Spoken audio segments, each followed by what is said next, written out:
కర్ణాటకలో అధికార కాంగ్రెస్ ప్రభుత్వం అనేక కుంభకోణాలకు పాల్పడిందన్న ఆరోపణలు వెల్లువెత్తుతున్నాయి. ఈ నేపథ్యంలోనే కాంగ్రెస్ అధిష్టానం సీఎం, డిప్యూటీ సీఎంలను ఢిల్లీకి పిలిపించి వివరణ తీసుకుంది. సీఎం మార్పుపై వదంతులు వచ్చినప్పటికీ అలాంటిదేమీ లేదని ఢిల్లీ వర్గాలు స్పష్టం చేశాయి.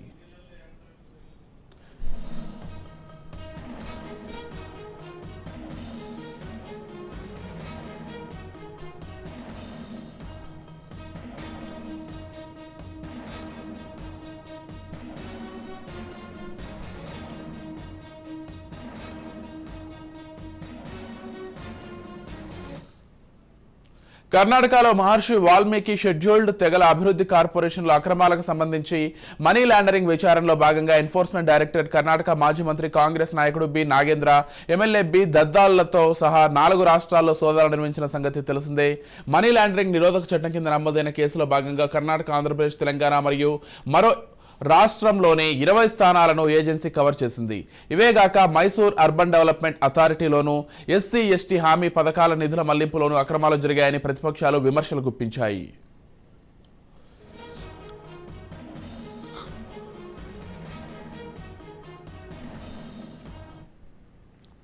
ఈ నేపథ్యంలోనే ముఖ్యమంత్రి సిద్ధరామయ్య, డిప్యూటీ సీఎం డీకే శివకుమార్లను న్యూఢిల్లీకి పిలిపించినట్లు తెలుస్తోంది. వాల్మీకి డెవలప్మెంట్ కార్పొరేషన్ కుంభకోణం, ఎస్సీ, ఎస్టీల హామీ పథకాలకు నిధులు మళ్లించడం, మైసూర్ అర్బన్ కు సంబంధించి కొనసాగుతున్న వివాదాలను కాంగ్రెస్ హైకమాండ్ తీవ్రంగా పరిగణిస్తోందని ఆ పార్టీ వర్గాలు తెలిపాయి. సిద్ధరామయ్య భార్య పేరు మీద సైట్ల కేటాయింపులో సిద్ధరామయ్య ప్రమేయం ఉన్నట్లు రుజువు చేయడానికి ఇప్పటి వరకు ఏమీ లేనప్పటికీ సిద్ధరామయ్యను చిక్కుల్లో పడేసినట్లు సమాచారం.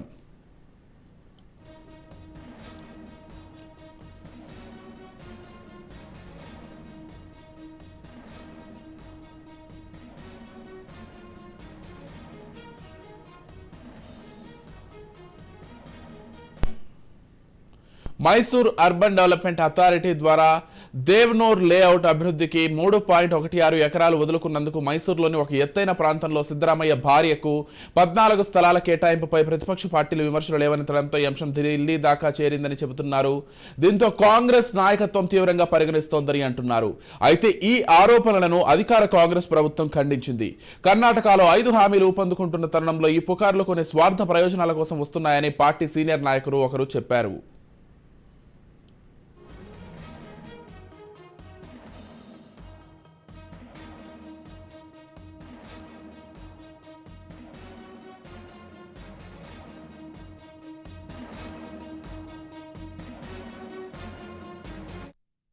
మరోవైపు కర్ణాటక రాష్ట్రంలో జరుగుతున్న రాజకీయ పరిణామాలపై నేరుగా సమాచారం తెలుసుకునేందుకు కర్ణాటక సీఎం, డిప్యూటీ సీఎంలను పార్టీ కేంద్ర నేతలు న్యూఢిల్లీకి పిలిపించారని, నాయకత్వ మార్పుపై ఎలాంటి చర్చలు లేవని పార్టీ వర్గాలు చెబుతున్నాయి.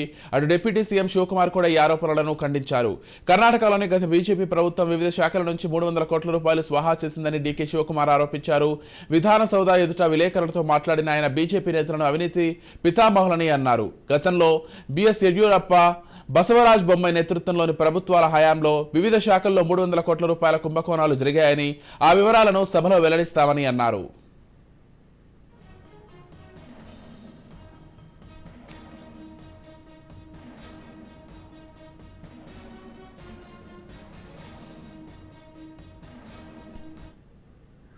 There are 4,37 lakh beneficiaries are there.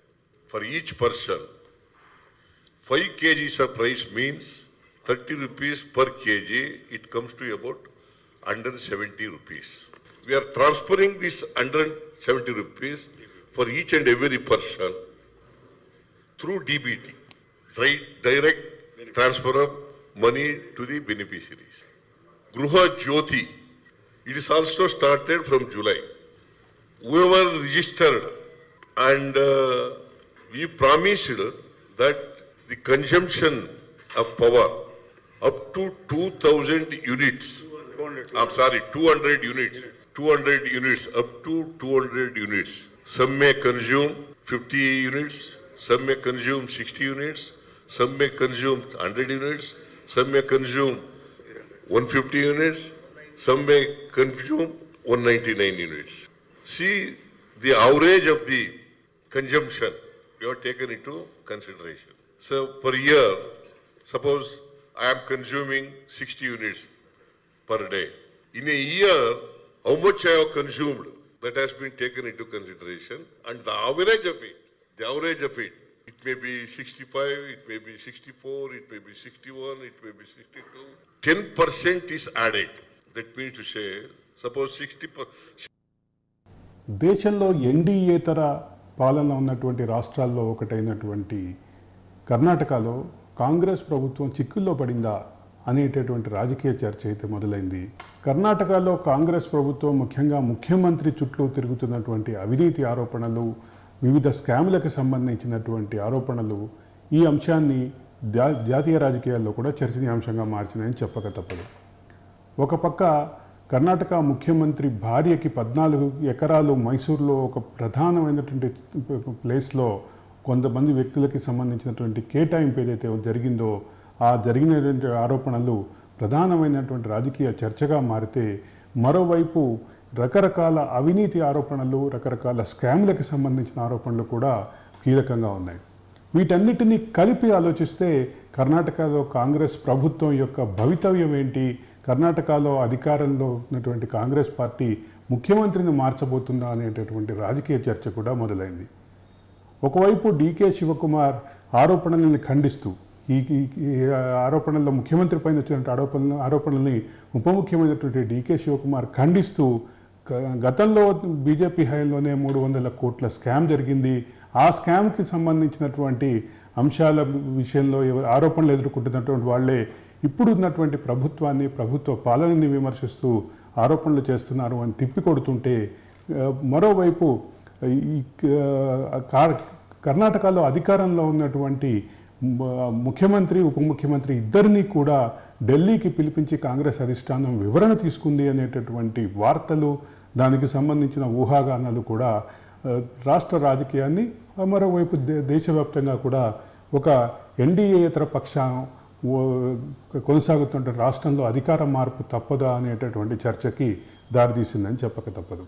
ఒకవైపు ఈ రాజకీయపరమైనటువంటి విమర్శలు, రాజకీయపరమైనటువంటి ప్రతి విమర్శలు, రాజకీయ ఊహాగానాలు, దీనికి సంబంధించిన వార్తలు ఒకవైపు ఇలా ఉంటే, మరోవైపు కాంగ్రెస్ బలంగా ఉంది, కాంగ్రెస్ యొక్క నాయకత్వం అంతా సమిష్టిగా ఉంది అని చెప్పడానికి డీకే శివకుమార్ ప్రయత్నం చేస్తున్నారని చెప్పక తప్పదు. సిద్ధరామయ్యకి సంబంధించినటువంటి రాజకీయ ప్రస్థానం చూస్తే, నాన్ కాంగ్రెస్ రాజకీయాల్లో, జనతాదళ రాజకీయాల్లో నుంచి వచ్చినటువంటి సిద్ధరామయ్య తన రాజకీయ ప్రస్థానంలో కాంగ్రెస్లోకి వచ్చిన తర్వాత బలమైనటువంటి నాయకుడిగా ఎదిగి ఒకసారి ముఖ్యమంత్రిగా ఉండి మళ్ళీ రెండోసారి ముఖ్యమంత్రి పదవి తీసుకునే కొంత విరామం తర్వాత మళ్ళీ రెండోసారి అధికారంలోకి రాగానే ముఖ్యమంత్రిగా ఆయన కూర్చున్నటువంటి పరిస్థితి ఉంది.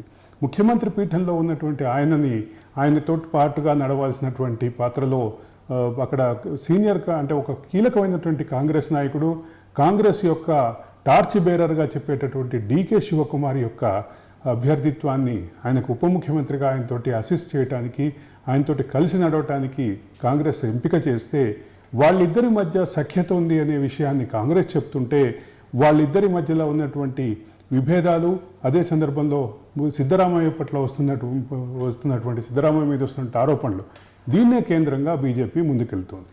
మొత్తం మీద కాంగ్రెస్ అధికార మార్పిడి తప్పదా, లేదా కాంగ్రెస్లో తిరుగుబాటు తప్పదా అనేటటువంటి రాజకీయ ఊహాగానం మాత్రం అటు దేశ రాజకీయాల్లోనూ ఇటు కర్ణాటకలోనూ క్లియర్గా కనిపిస్తున్నటువంటి విషయం గమనించాలి. ఇప్పటివరకు అప్డేట్స్కి వాచింగ్ రాజ్ న్యూస్.